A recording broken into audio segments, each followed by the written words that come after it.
enough room, but let's get going. Let's get into it. So today we are going to be getting to know the author of the book we're going to read. And so we have two goals today. We want to understand the historical context of a text. What specific historical context have we been talking about lately? Oh yeah. So today we're specifically going to be looking at that historical context. This author, Zora Neale Hurston, is one of those people who, has a lot to say with regards to this. So we are going to also be analyzing how an author's diction and figurative language contribute to the voice of a text. Now, if we're going to meet this goal right here, what do we have to be able to do? What do we have to know? What do we need to know to meet this goal? Good question. Bailey, what do we need to know to meet this goal? Do you know everything you need to know to meet this goal right now? What do you not know that you need to know? Me too, Seth. Me too. Thank you for that. Thank you for that validation. Seth pointed out that we need to know diction and figurative language, which he and I both hope that we already do. All right? So we talked a lot, though, about diction back when we did Unit 1. Does anybody remember what diction means? Diction just means? The words. Thank you. The word choice. Diction means word choice. So we want to analyze Hurston's word choice and her figurative language and how they create her voice, or basically her vibe of her text. Okay? So what is an example? Give me an example of figurative language. Emma, what's a piece of figurative language you might see in a text? A metaphor. Who else knows a bit of figurative language you might see in a text? What's a metaphor's like cousin? Simile. A simile. Metaphors. Similes. Any other ones? That's not technically figurative, but that's one of those rhetorical classes. So yay for remembering that. So, what else? Personification. Yes. Personification, hyperbole, any of those languages that she's using that's not meant to be taken literally, that's going to be figurative language. So that's what we're looking at today. We want to understand historical context. We want to analyze diction and figurative language and how Hurston uses diction and figurative language to create a whole vibe in her text. So we're going to start today and springboard in your workbooks. You don't have to look at them if you see this. You can stay where I'm at. So, but your workbook kind of previews her by having another author talk about her. Another author, Alice Walker, once said this about Zora Neale Hurston. So, Zora Neale Hurston became an orphan at 9, a runaway at 14, a maid and a manicurist before she was 20, and with one dress and a dream, managed to become Zora Neale Hurston, author and anthropologist. In this activity, you will read an essay written by Hurston in 1928 to better understand the historical context of her work. So, what impression do you get of her just based off of this other lady talking about her? Okay. She's a hard worker. Anybody else got an impression of her? Can you get strong impressions about people based on what other people say about him? Heck yeah, you can. It's called gossip. So this lady is kind of giving us the tea on Hurston, and she is definitely a strong person. Anybody who goes from being a manicurist and a runaway at 14 to a maid and a manicurist and then to be a well-known author and anthropologist, that's a big step. Does every runaway at 14 get there? No. So this gives us some insight into who she was, and I think Emma's right. It definitely teaches us that she was like a real baddie. So, she was a baddie. Here she is. Isn't she lovely? Isn't she lovely? She's got a hat on. She got good. She's got, yeah, she does. I feel like she does. All right. So, she was born in 1891 and died in 1960. She was a novelist, an essayist, an anthropologist, and a vibrant part of the Harlem Renaissance. How many of you guys in your Harlem Renaissance research so far have come across this name? Never heard of it. What's your group's topic, Alex? I don't either.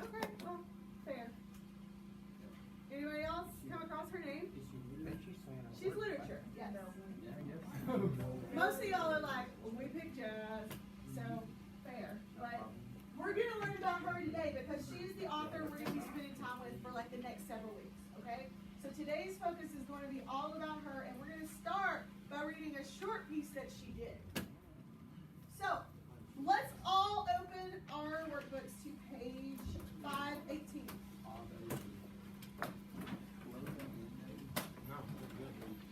You can close your screens, you're not going to need them for a minute.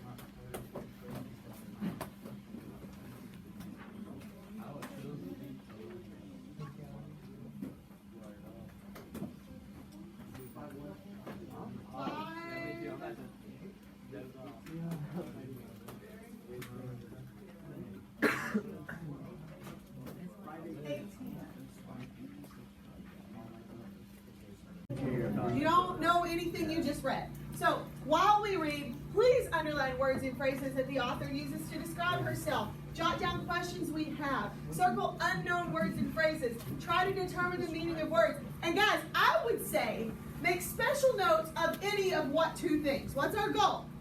Figurative language and Diction and figurative language. And yes, how it relates to the Harlem Renaissance. Okay? So especially noting diction and figurative language is going to be really important, okay? So we want to, show me your pencils, show me you have a pencil and it's ready, show me you have a pencil and it's ready, alright? Annotate this text with me. You don't have one, do you, Alex? No, Who's the most kind and most benevolent person you know? I don't know what that word means, so I'll say you, Miss Angelini. Alright. we're still in Miss Angelina. Angelini! Alright, so Thornhill Hurston's essay, How It Feels to Be Colored B. What do you guys think right away about the title? It's about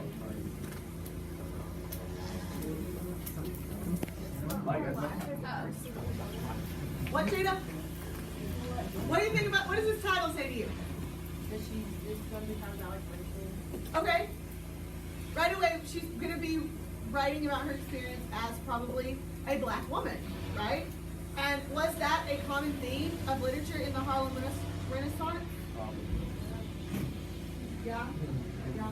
All right, so let's read it a little bit. It says, I'm colored, but I offer nothing in the way of extenuating circumstances, except the fact that I am the only Negro in the United States whose grandfather on the mother's side was not an Indian chief. I remember the day I became colored. Up to my 13th year, I lived in the little Negro town of Eatonville, Florida. It is exclusively a colored town. The only white people I knew passed through the town going or coming from Orlando. The native whites rode dusty horses. The northern tourists chugged down the sandy village road in automobiles. They knew the southerners never stopped cane chewing when they passed, but the northerners were something else again. They were peered at cautiously from behind curtains by the table. The more venturesome would come out on the porch to watch them go past and got just as much pleasure in the tourists as the tourists got out of the village. So, let's stop there. Have you made some observations? One thing I noticed is she wrote, I remember the very day I became colored. What's striking about that for you? Because it's a very striking sentence for me. And I'm going to check the story or poignant or special aid. I feel like she makes it more of a cultural thing than an actual reason. Okay, that's fair. Anybody else? because you're born. You're born that way, right? She was born, she is born a woman of color. But she says, I remember the day I became colored. What does that kind of imply? Segregation. Maybe people's attitudes toward, she became aware of people's attitudes towards her, and I think segregation could be a component of that. But in general, just, she became aware that it wasn't maybe standard, or that it was different, right? Yeah, Brian? because it says she lived in a little Negro town, and that it was exclusively colored. So Right. only white people were there. So one day she noticed something different. Yeah, so that's why I underlined that, because I thought that was pretty striking. We're all born a certain way, but at some point in our lives, maybe we have a certain realization. And have any of you guys had a realization at some point in your lives that, hey, I'm different, or this is different about me? Because I think that's kind of what she experiences here. So, paragraph 3, she says, The front porch might seem a daring place for the rest of town, but it was a gallery seat for me. My favorite place was atop the gatepost. Proscenium box for a born first nighter. So she's talking about sitting on her porch and watching people in town like it's a what? Like a movie or something. Like a movie or a theater. Like a theater. She's like, I'm a first nighter, this is a gallery, it's a theater. Is that figurative? Sure. Was she sitting at a literal theater? No. No. So it's a metaphor. It's a figurative thing. And it creates an image of her as a what? Who watches theater stuff? Everybody. People in the City. audience. She's an audience member to what's going on in this town. That's the image that she's making, right? So the front porch is like this gallery, and she's a born first nighter. Look down at your little definition. What's a first nighter? Someone who watches. Someone who watches the opening. I'm the theater teacher here at Halls. Is opening not a big deal? Yeah. Yes. Yeah, All right. it is. Yes, it is. You're all Extra coming to credit. clue. Thank you. You're all coming. So, not only did I enjoy the show, but I didn't mind the actors knowing that I liked it. I usually spoke to them in passing. I'd wave at them, and when they returned my salute, I would say something like this. Howdy do. Well, I thank you. Where you going? Usually the automobile or the horse paused at this. And after a queer exchange of compliments, I would probably go a piece of the way with them. As we say in the farthest of Florida. If one of my family happened to come to the front in time to see me, of course, negotiations would be rudely broken off. But even so, it is clear that I was the first. Welcome to our state, Floridian. And I hope the Miami Chamber of Commerce will please take notice. So what kind of person is Laura based on this passage? What's she doing? She wants the Chamber of Commerce to notice, she's kidding, by the way, that she's welcoming everybody. What kind of person is she? Nice? Outgoing? She's a kid here. Is she shy? No, she's talking to strangers who come by her porch. Now, what do we notice about Hurston's diction in this passage? Look at the quote. What is she saying to people? Howdy do, well, I thank you, where are you going? Howdy do. Well, I thank you. Where you going? Is that an intentional choice of diction there? What's she creating? It's like welcome. Conversation. Is that how a Floridian might talk? I don't know. What do you guys say when you're talking to people? Like, do you guys ever? My family has this thing where like, I'm from Greenback. It's like even more Greenbacky than Halls is. So, if that makes sense. So when my family is like getting up to leave somebody's house, they say, "Well, come go with us." And then what you're supposed to say back is, "Well, I reckon we better just stay here at the house." Y'all know what I'm talking about? What? Come go with. Come go with us. What does that mean? It's like, That don't even make sense. Come go with You're an English Alex, teacher. I really thought you would be on this level with me. Wow. I thought you would be here with me. And just, like, y'all don't have like country expressions that you use when you're talking. We just say see y'all later. Yellow. We have come go with this, and it's awesome. So thank you. See you. But guys, what does it do when she creates dialogue that's expressing a dialect? When she creates dialogue that's distinctly like Southern, what does that do? Culture. Huh? Culture. It gives you a. Does it help create a vibe? Does it help create a feeling? Yes, you can hear this person talking. Okay, you can hear her accent, and that's adding to the story. That's adding color. That's bringing something to the story. If I were writing a story about my thing and I was like, "Well, come go with this," that would be me like creating a country setting. I can't believe nobody says come go with us. Never heard of her. Never. Maybe that's just Do like y'all even eat casseroles? maybe that's just like a family. Come with us or go.